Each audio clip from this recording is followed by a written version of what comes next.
audience, but we do have a special speaker today. Peter Amelunxen has been a friend of mine for probably 12, 14 years, but he's found a particular paper that I published, and it was just based on undergraduate research that I did with 5, 6 students over the course of 2 years. And he saw that paper and he says, "You have an answer to some problems that we have in the flotation industry."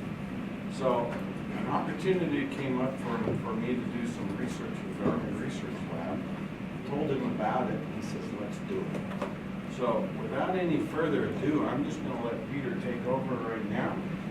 With one exception, Peter is president of his own family-oriented company, etc., etc. You saw his abstract. It's kind of funny to read that. So he's got a good sense of humor. He's president of MinPro, which is Amelunxen Mineral Processing in Peru, and then he's metallurgical manager of the offices in Chile. Close enough. Thanks. Thanks for coming. Hi everyone, thanks for coming. For me, it's fun for me to be here and meet you all. I really like working with universities and research institutions, and it kind of gives me an opportunity to see what everybody's studying and learning about.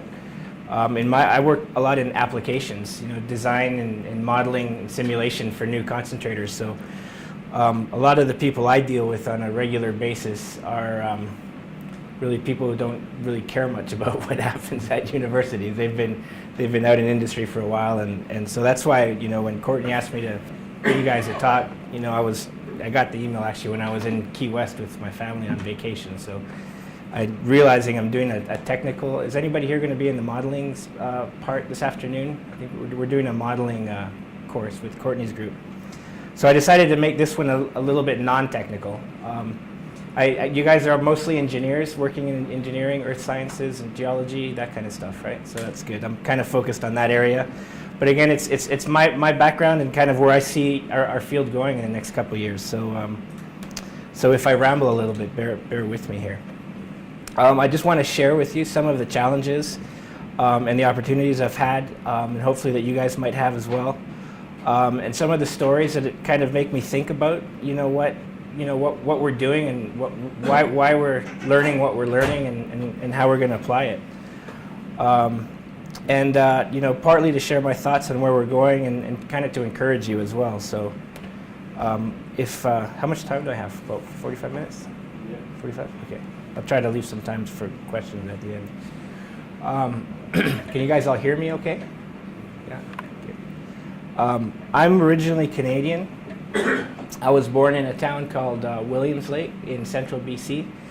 I moved around a lot growing up. My dad's Colombian and my mom's Swiss. So whenever there was a strike at the Canadian mine where my dad was working, he's a metallurgist as well, he would just move down to South America and keep on working for a mine that wasn't on strike, and then wait till the strike was over and move back. So that's kind of how I learned Spanish when I was really young. This is a picture of Squamish. Squamish is about 45 minutes north of Vancouver on the way to Whistler. That's where my folks live now. That's probably where I would call home if you had to ask me where my home was. It rains a lot there, but in the summertime it's really nice, and there's lots of stuff to do, lots of outdoor stuff to do. These are just some pictures of some of the places where I grew up. In the top left is Mochito, Honduras. We were there in the late 70s. That's where my brother was born. The next two, Toquepala, Peru, and Cuajone, Peru. You may have heard of those. There's still mines running today. They're owned by Grupo Mexico. My sister was adopted from an orphanage just outside of Cuajone, actually. So it's kind of funny that now I have a daughter who's Peruvian. She was born in Arequipa, which is a couple hours away from that. So now there's 2 Peruvians in my family. Zacatecas, Mexico. There was a silver mine there that my dad was working at. That was during one of those strikes that we were getting away from Canada for a bit. Williams Lake, obviously, and then Antofagasta, Chile was the most recent. My dad was working at Escondido when we moved down there. So about half my life I spent in Canada, the other half in South America, which comes in handy, with learning Spanish when you're young. I work with a lot of expats who live in South America, working in the mining industry, and it's more challenging, as some of you probably know, learning a second language when you're older. When you're young, it's kind of cheating a little bit, because you're allowed to make mistakes and nobody laughs at you, because they expect you to make mistakes when you're young.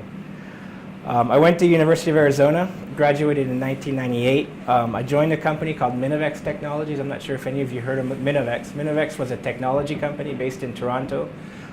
They were later bought by SGS, which is the big laboratory company. I was with Minivex for about 5 years, and I'll tell you in a second why I mention it. While I was with Minivex, I was working on a master's degree with McGill University. I did my master's in mineral processing engineering, more on the geometallurgy side of grinding circuit design, so characterizing ore bodies, measuring hardness, using geostatistics to distribute the hardness the hardness indices into the ore body. And then I joined Freeport. At the time, it was Phelps Dodge. Phelps Dodge, based out of Arizona. And the main reason I went to Freeport after working for Minivex was because I thought at the time, to get some operations experience. How many of you heard of operations experience? The golden or the magic word. You often hear about it. And it's funny that normally what you do, you get your engineering degree, then you go work in a plant. Usually they give you a hose and tell you to hose the basement for 3 years. Nowadays they treat the engineers a little bit better, but a lot of people in our field value practical experience, hands-on experience in plants. And I often hear from some of my clients. I work a lot still with Freeport as a consultant, where you want to go and hire an engineer out of school, put him in a plant for a few years, give him his operations credibility, and then move him on to bigger and better things. And I'm thinking back on it, I kind of did it the other way around, and I'm not sure if that's a bad thing.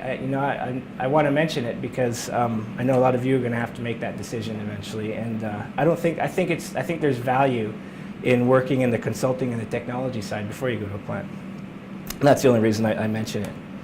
And it comes down to the three-legged stool concept, right? There's really three different areas of expertise or focus that we have at least in my field, and there's probably the same for many other technical fields, right? You have the practical side, which in my case would be plant experience, or working in a mine, or working in an exploration company. You've got the laboratory side where you work with labs, testing, characterization, and then you've got the design and the engineering side. And it's not very common that you find people who know a little bit about all three. Often you go into one side and you kind of tend to stay there. It's very difficult to transfer laterally from operations to a lab, or from I guess operations to an engineering company is a bit easier. But once you spend 5 or 10 years in an engineering company, it becomes a bit difficult to go and do an operations. You tend to get pigeonholed. People say, well, that guy, he's a design guy, or he's an engineering company, or that person's a lab company, a lab person. And I don't really believe that either. I think that to be good, you need to be good at all three. And an example might be when if you're in a plant and there's a sump that's overflowing. The engineer might say, well, the pump's too small, right? And the operations guy may say, well, we're pulling the roughers too hard, or we're sending too much material into the sump. And the process guy, or the simulations guy, he might say, well, the metallurgy's wrong, the kinetics are too low. So there's lots of different ways that you can resolve a problem, and just seeing a symptom doesn't really tell you what the root cause is, or what the root causes are. There may be more than one. So that's kind of my first recommendation for you all, is just keep that in mind. And when someone says go to a plant and spend 2 years in a plant, don't always listen to those people, because sometimes it's not the best thing to do. So I guess that's one recommendation: be careful who you listen to. When you do go to a plant, if you do, what's the best kind of plant experience? And this is just my opinion here. I spent 1.5 years at Cerro Verde. Cerro Verde is a large copper moly mine in southern Peru. We were there from 2007 to the end of 2008, and The plant was brand new. When I got there, we were running about 30,000 tons per day. Now they're up to 120,000. I left when we were around 120,000, more or less.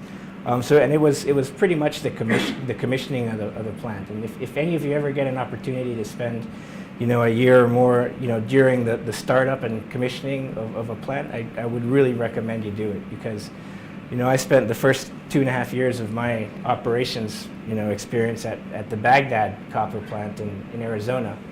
And that plant was built, in the late 70s, and it had been running for, 40 years by the time I got there. And some of the guys I worked with, I mean, you'd think they were born on the floor of the plant. They knew every valve and every pipe inside out. And the plant ran like clockwork. And so, you go to a plant like Cerro Verde, and you'll see in the first month, you'll see more problems than you will in a year and a half at a mature plant. So it really gives you an opportunity to solve problems. It's a lot of pressure, takes brains to figure them out, and usually you don't get much sleep, but it's good fun. So if you get the chance, I'd suggest you go for it. I really enjoyed it. My daughter was born during this time as well, and I got married too, so that kind of put some added pressure on me. I think my daughter was born on the 24th of December, and because I couldn't travel for family reasons during that time, I volunteered to stay over Christmas so that all the other managers could take their holidays. And so they actually called me back up to the plant on the 25th, and I did not get any brownie points for that. Some things I learned at Cerro Verde, if you're interested: be positive. It's very easy to be critical if there's something not going right, and I think that nobody likes to be around a sourpuss. I'm not sure if you've ever heard that saying, but it's really true. And I think that if we all were a bit more positive, me included, then it would go a long ways. 98% of all problems are caused by human error. It's really easy to blame a valve, to blame an undersized launder. In most cases, it's human error. That it's in fact 98% is probably being generous there. There are some very experienced people out there. I worked with some of them. I know a lot of them. The caveat is, don't believe everything you hear. Even experienced people make mistakes, because generally, your decisions are based on your experience, and other people have different experiences. So you often hear, listen to people with experience. Well, again, don't listen to everything they say. And then beware of management pressure. It can lead to poor decision making, and that's a very, very important point. I learned this the hard way, and that was also, I'll tell you that story actually a little bit later. Better move along. I have a different video for you for now. How many of you heard of Mount Poly? Yeah. Have you seen this video yet? Have you seen the report? Just came out on Friday. Mount Poly is a copper mine in central BC. It's very close to the town I was born in. Actually, we have a cabin. Let me just go back a bit here. This lake you see up here, that's Poly Lake. This tailings dam spilled. This was, I believe it was in August, if I'm not mistaken. It spilled, and it ran down. It went down the wash to the right-hand side into Quesnel Lake. Quesnel Lake's right next to a town named Likely. And my family, we have a cabin about maybe another 20 minutes farther upstream from where the spill hit Quesnel Lake. We used to go there a lot, growing up. So for me, this is kind of close to home, this accident. And it's probably the largest tailings catastrophe that's happened, to my knowledge, in North America. In North America, I think there was one in Guyana a while back, but this one is by far the largest that I've seen. So this was in August. The breach was in the perimeter dam. It spilled out, and I don't know how many millions of cubic meters of slurry emptied into the local lake there. That lake is one of the key salmon spawning grounds for the sockeye runs that go up BC in the summertime. And it was a subject of a huge investigation. And the report just came out on Friday, and I'm about 3/4 of the way through the report. So when I was putting this together, I thought I'd share some of this stuff with you, just because I wanted to talk about management pressure. And these are two key points that I pulled out of that report.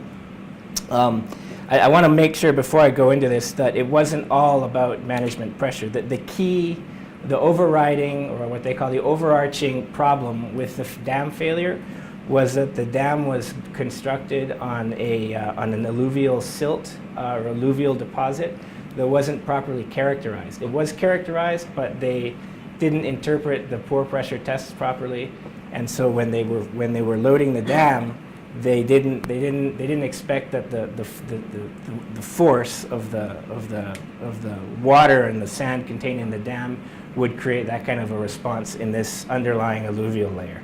That's kind of the overarching concern, but it wasn't the only one. The findings also were very critical of the operation of the dam as a whole, and these are just two takeaways, and I'll read them to you. The preceding account is in many ways a story of too little, too late.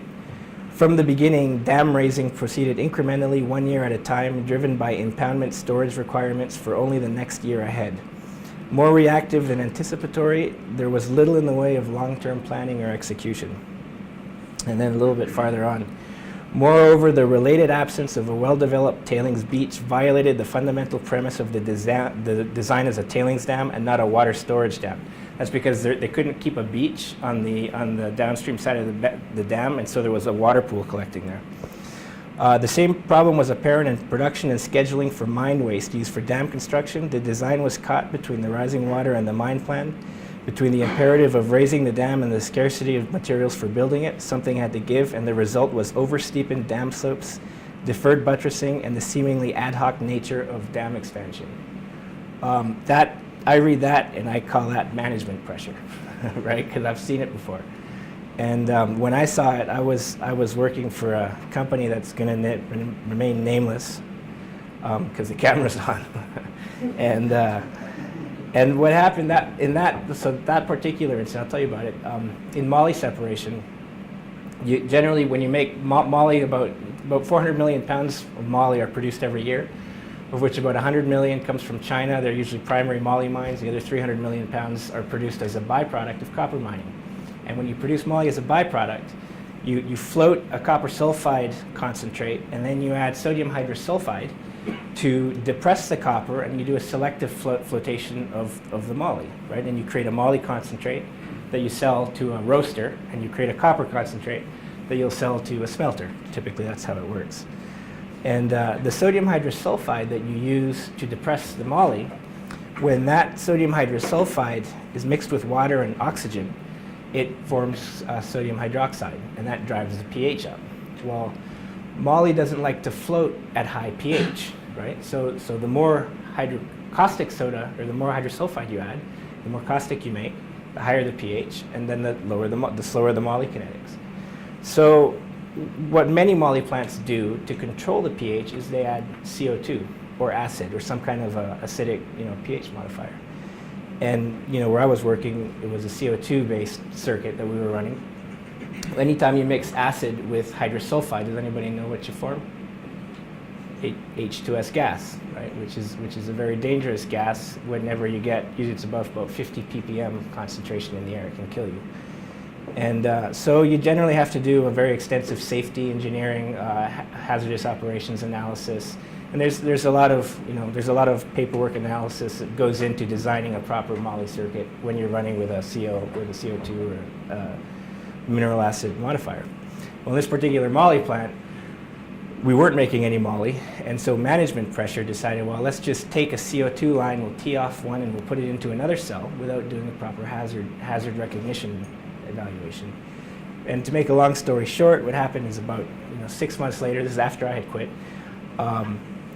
a technician went to take a sample of that stage where they were running the CO2 line in, but the CO2 line they teed off had been plugged with a calcium carbonate plug.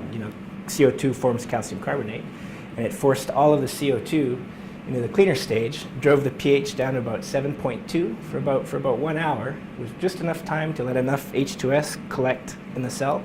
And this technician went and he opened the window to take a sample of the concentrate, and he was dead in about 5 minutes. He managed to get about 3-4 meters out of the area, and somebody saw him, and they pulled the alarm and they evacuated the plant, and they couldn't save him.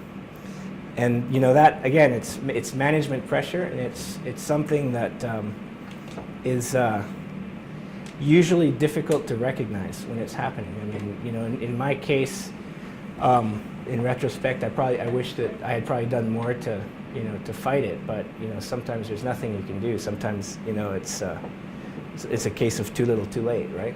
Like they say in this report. So so that's why I mention it. You know, that, you know, I wasn't directly involved in this incident, but like I said, I had already left. But I reckon that, you know, looking at images like this, there's probably other people who were in a situation close to this disaster and who also left. I know of one person anyway that was in the media for saying things like that. So I mention it because, you know, some of you, or maybe a lot of you, are going to end up taking a professional engineering exam, and you know, when you do that, you have to make certain promises about what you're going to do. And when I did mine, I think I was probably 23, 24 years old. I did mine in Arizona. And when I did, I didn't care about any of that stuff. I just wanted, you know, the professional engineering license so that I could tell people I was a professional engineer. But in retrospect, that was probably a little bit of an immature attitude. So anyway, after Cerro Verde, that wasn't, by the way, the plan. I'm not alluding to Cerro Verde as being the source of that story. We formed Aminpro. My dad had been recruiting me by that point for about 2-3 years. You know, he's a metallurgist. He was working in consulting at the time. Most of his work was in Santiago. And he was traveling a lot from Squamish to Santiago. So I was living in Peru at the time, and we had a newborn. So we figured, well, I'll be closer to the family if we start a business in Chile.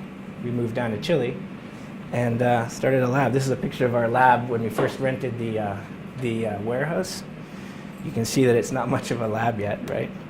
It took us a few years to get it retrofitted. We now have a pilot plant. On the left here, you see a picture of our pilot crushing facilities. Our bench scale lab on the top right. This is a new business we just started a year and a half ago called TailPro. They're focused on tailings technology. So thickening, dewatering, tailings transport, and beach slope characterization. And then on the right, bottom right, you see our flotation pilot plant. We're quite proud of it. I think it's probably the best or the most instrumented flotation pilot plant in South America. There's some pretty good ones up here in North America as well. The services we offer at Aminpro, I mentioned the three-legged stool. We're kind of actively involved in all of them. On the lab side, we offer metallurgical tests. We do engineering. We participate as peer reviewers and auditors in engineering studies, and we do quite a bit of work in plants. Lately, with the copper price and the gold prices the way they are, we're getting a lot more work on the plant optimization side. Okay. We've had a lot of fun working with Aminpro. We've got labs now in Santiago and Lima. I think we've got about 50 people working for us. There's a lot of benefits, I think, working for yourself. You always hear people say it's nice to work for yourself, but that's not true. You always have a boss, whether it's your client or whether it's your accountant. There's always somebody that you gotta answer to. And doesn't always go as smoothly as you hope it does. There's lots of challenges. There's things you can do to make it go smoothly. I've listed a couple of them here. Know your strengths and play to them. Establish a beachhead. If you're really good at something, offer just that and just get a good reputation on that, and then slowly expand, and go into other areas. One of the things that is kind of dear to me is specializing and not specializing. And I know it sounds kind of strange, but there's, with all of the challenges, and I'll talk a little bit about some of the challenges we're facing, process engineering is actually kind of a minor deal right now compared to water, energy, human resources, environment, safety. And so, you really need to know a little bit about all of these other disciplines if you want to provide, a good service just, on the process side. For example, an example would be, sizing a grinding circuit.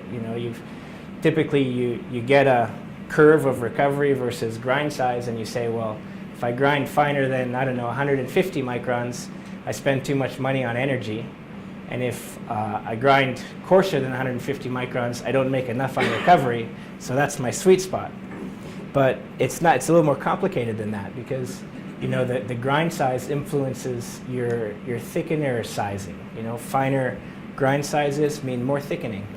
Finer grind sizes mean a lower percent solids in your thickener underflow. They mean a shallower beach slope, right? So they mean if you're in Chile where you have a lot of water restrictions, they mean a larger desalination plant or higher pumping costs. So there's all of this, add-on infrastructure requirements that are coupled to the grind size, and you can no longer really design a circuit, especially now that we're talking about $4 or $5 billion plants, and assume that you can optimize your grinding circuit as if you're gonna throw your tailings out into an infinite swimming pool and you're never gonna see it again. So that's kind of where the specialized and not specialized. I don't think we do enough of that, and I think partly it's because we operate businesses like they're silos, and you try to raise people up instead of transferring laterally. Sometimes to transfer laterally, you have to take a step backwards. Nobody likes to do that. So that's one of the challenges I think we need to look at. Cultivate and protect your image.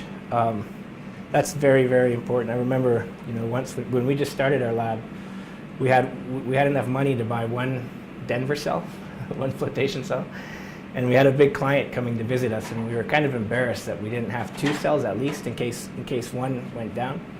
So we went and we borrowed one from the local university, and we brought it over to our lab, and we sat it next to our other one, and my younger brother was kind of helping us get started, so we put him doing float tests. So when this client came looking through our lab, he saw these two flotation cells that were busy. We ended up getting that job.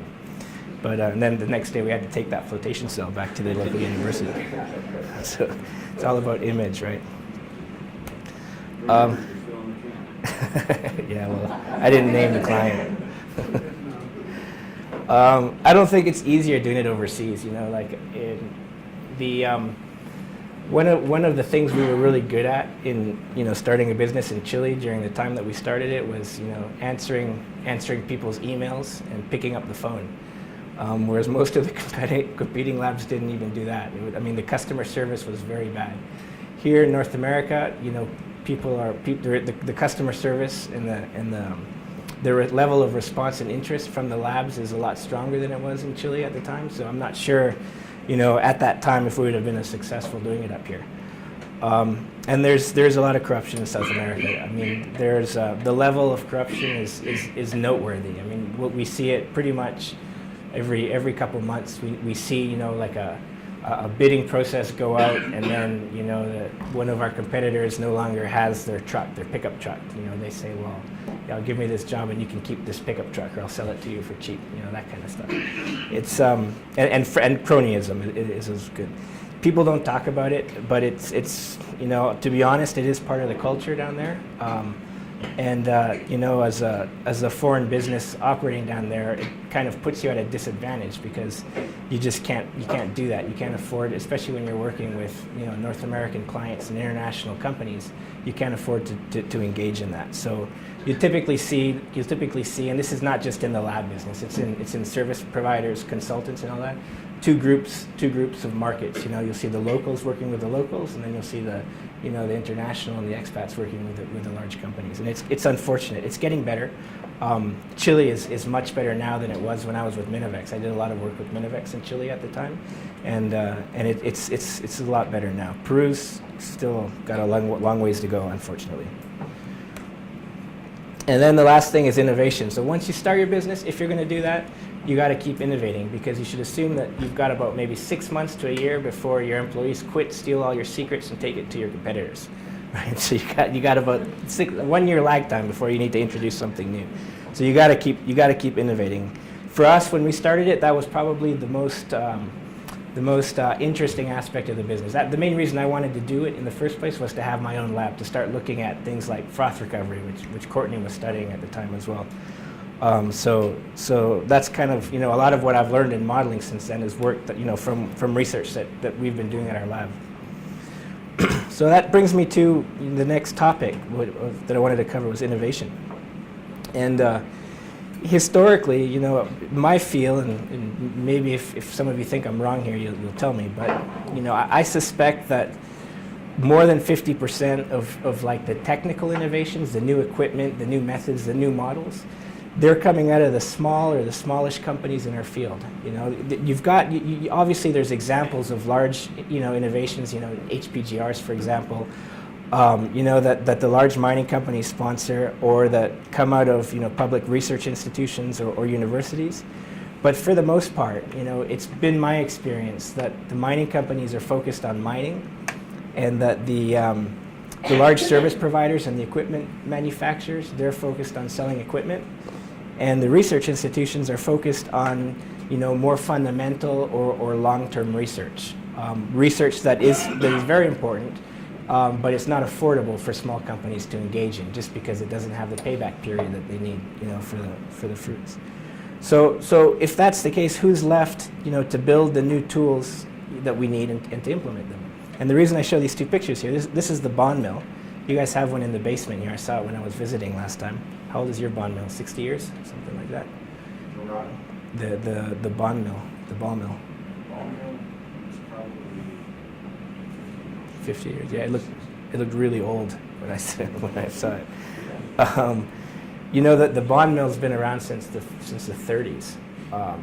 It's in the Denver cell here. You see on the right-hand side, that was introduced, I think, in the late 40s. And so here we are, you know, what, 60, 80 years later, and we're still using the same, you know, metallurgical test equipment, mechanical, no instrumentation at all. And it hasn't gotten any better. And you know, we have 4 Denver cells in Chile, and we have 2 in Lima, and you know, there are better alternatives out there. You know, Autotech makes a new cell. FL Smith has a good cell. You guys have an FL Smith cell here, but our clients don't want them. Our clients believe in Denver cells. We're a commercial lab. We're operating under commercial constraints, and if we were to say, hey, we can do this in an Autotech cell, we'll lose a job every time to our neighbor who has a Denver cell, just because the client doesn't want to hear that. So there's a perception problem, but there's also a practical problem. There just really isn't an incentive, you know, for some of these companies who specialize in doing good research to actually go and build a tool and implement it. And I think these are 2 cases in point. It's important to do so, though. Here's an example of why. You've probably all seen this graph on the top left here. This is a graph showing the average copper head grade versus time, starting from 1990. You can see that the average copper mines were running about 1.6% copper, and they're forecasting that in the next 5-10 years they'll be down to about half that. Right? So you need to spend twice the energy in grinding and flotation to make the same number of pounds of copper, unless we start doing something different. So what are we doing different? We're building bigger mines, right? We're instead of building a 80,000 ton per day mill that, you know, treats 2% copper like Escondida did in the first few years of its life, we're building a 240,000 ton per day plant that treats ores with a 0.4% copper head grade. Instead of spending, you know, $800 million on a small mill, we're spending $6 billion on a big one. And it allows us to take advantage of, you know, the economies of scale that you get when you produce, you know, higher volume throughput, right? Less people, bigger equipment, so you've got less maintenance costs. What's the problem with that strategy? It's good for economics, but it places the burden on all of the other finite resources that are involved in a copper mine or a steel mill. Energy costs, water, land. You know, in Chile now, it's pretty much impossible to find a section of land large enough to hold the tailings deposit for a conventional concentrator, because most concentrators now, we're designing them for 100. I don't think I've worked on a plant less than 150,000 tons per day in Chile in the last couple of years. And so to find an area of land that's large enough to hold that volume of tailings, I mean, you can't, because all of the claims are parceled up so small, you know, from the old days that, you know, every land probably has, every piece of available, you know, topography probably has 2 or 3 rights holders that you have to negotiate. And then nobody can even agree on what condemnation is, you know, like if you want to condemn the property, condemning meaning drill it out, make sure that there's no ore underneath so you can put tailings down there. You know, Codelco will say that to condemn a property, you need to drill 100 meters down and make sure there's no economic resource. BHP will say that not only do you have to do that, but you have to make sure that there's no water either. And another company will say, well, you have to make sure that we're not going to put a pipeline or a power line across it, right? So there's no real agreement on how you negotiate, land, for example. Human resources, environment. I mean, every one of these you could go on and have a presentation for each one. And that's one of the biggest problems right now with our industry. It's not so much the process, the copper. You see this declining head grade, and everybody says we're running out of copper. There's billions of tons of resources out there. It's all low grade, and we can't get it because the cost is so high because of all of this other stuff going on, in my opinion. And this is kind of what I've seen, over the last 4 or 5 years working in Chile. This is an example of one of those. This is the Ondina Phase 2 mill. Ondina is about an hour's drive north of Santiago, just before it starts getting into like the desert, the Atacama Desert. It's still a little bit green here. It's high in the mountains. It's I think it's about 4,000 meters elevation. It's primarily open pit. I think it's more underground these days, but it's both open pit and underground. About 1% copper. Very difficult, rugged terrain. In fact, the current Ondina flotation circuit is all underground in a cavern. So you've got the primary, secondary, tertiary crushing. You have an underground sag mill, and you have several ball mills, all of it underground in this big cavern. Has anybody ever had the chance to visit Ondina? It's a very, very impressive operation. They're subject to avalanches. You see this big wall right here. That's a big avalanche retaining wall. I think that wall alone costed $800 million for this plant. This plant, by the way, they're never going to build this. They've been working on this for 10 years. It's 120,000 ton per day expansion. And I think the current estimated cost is about $6.4 billion. Every year they delay it because they just can't justify it. And it's not just the infrastructure. I mean, the tunnel that feeds this plant goes through 6 kilometers of cavern just to get it out into an area where they could build that plant. You saw the ledge where it was there. And the water is, they've got water problems, environmental problems. There's a glacier up there. I mean, it's just, they keep working on it though. It's one of those examples of, I think Barrick, Pascualama is another one. You've probably all heard of the Barrick problem.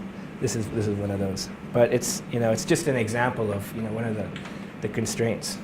I was involved in the design of the whole thing with the grinding and the flotation circuit. It's a HPGR-based concentrator. Anyway, I won't show you the rest of that. This is Toromocho. Toromocho is about 4 hours drive up into the mountains from my house. These are the largest ball mills in the world, the largest sag mill. That's a 28 megawatt sag mill, 40 feet by 27 and a half feet in length, I think. And they're 22 megawatt ball mills.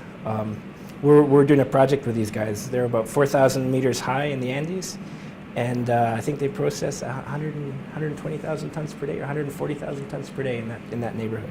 Copper moly again as well. Bigger is better, apparently, right? Flotation, these are the 560 cubic meter cells. FL Smith makes these. This is an example of the installation at Robinson. Another example of innovation, right? Bigger cells, higher volume, lower unit costs. HPGRs, these are renderings of the design of Policius's 3-meter HPGR. The largest HPGRs currently operating, well, it depends on how you quantify it, but there's about 2.4 meter rolls currently at Cerro Verde.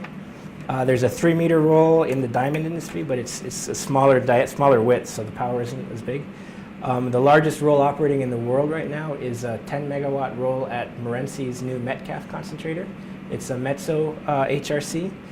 I'd love to show you a picture of it, but I can't, unfortunately. But it's a very, very impressive machine. One single roll treats 70,000 tons per day of ore. Very cool.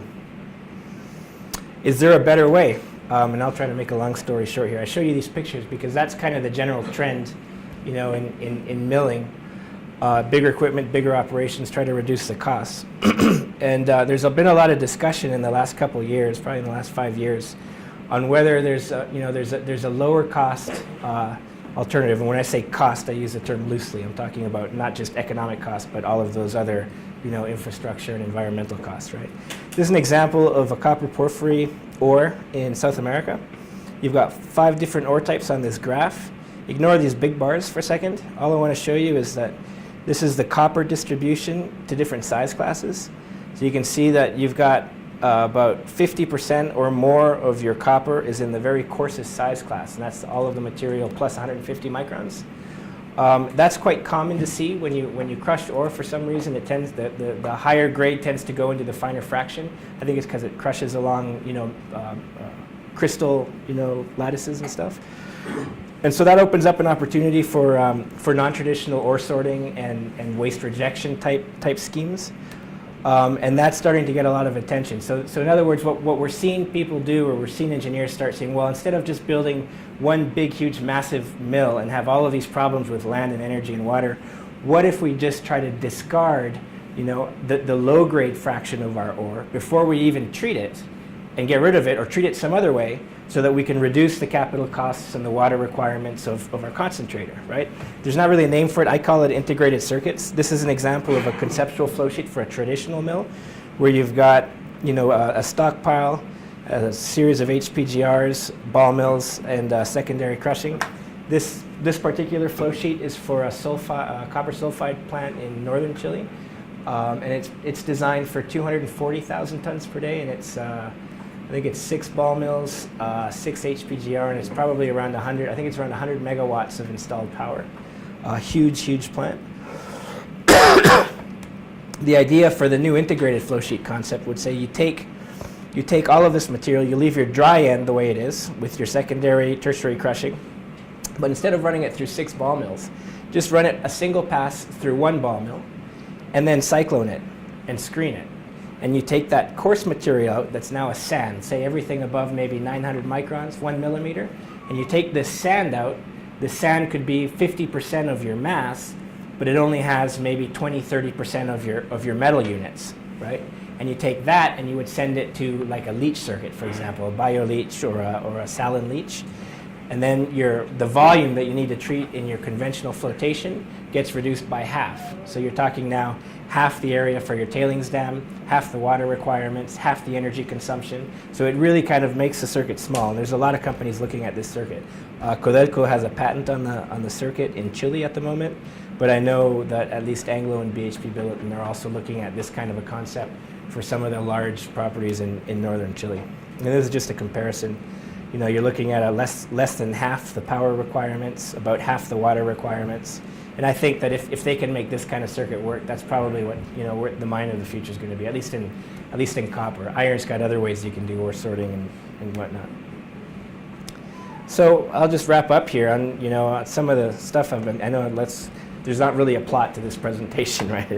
I don't think there's a plot, like I mentioned here. There's a plot to careers in general. It's just forces and reactions, right? But luck, there are things you can do to improve your luck. Look for opportunities that bring exposure to new technologies, operation people. Embrace change. Patience is a virtue. You've probably heard that a lot. I don't believe that. I think impatience is a virtue, personally. I'm an impatient person. And if you're too patient, you can get into trouble. But if you're impatient, you can also get into trouble. So you got to take that with a grain of salt. And I think in the long term, applied earth sciences, geomining, metallurgy has a very bright future. And it's partly because of all of the infrastructure challenges I discussed, and also partly because I think in general there's there isn't enough people who can address it all. Just having challenges isn't enough to make it bright. You need to have a shortage of people as well, right? And on the industry trends, I would say, to summarize, innovation will continue. The mining companies and the equipment vendors are going to continue to make bigger equipment. I might be here in 10 years telling you about 45-foot SAG mills or something like that. I hope not, because I think there's a lot more opportunity to go doing non-conventional type circuits, and I think we should be looking at that a little bit more seriously than what we are doing right now. And again, specialize and not specializing. And that has to do with all of the non-process challenges that we're facing. It's going to impact us as technical engineers as well, even if we're not directly involved in those different areas. So with that, thank you everybody for your patience.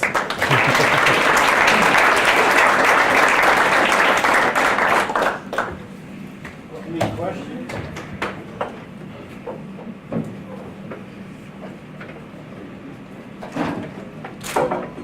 I was curious as to our local copper mines, what percentage, we were talking about like the percentage of copper ores dropping. Do you know what percentage we have for? I think that's like 0.3%, isn't it? 0.3. Now, do they have moly as well, or do they? So they have. So that may bring up the credits a little bit if they have byproduct moly. But see, if we're talking two different things, you know, most of the, I'd say half of what I do is design work for a new plant. It'd be difficult to justify a new plant on a 0.3% head grade. But if your capital is all paid off, then it's the operating cost. You can sustain that with a 0.3% head, probably even down to 0.2 depending on the copper price. Although I bet you they're having trouble now with the $2.50 copper. But again, it depends on your financial situation, you know, how many your loans and all that.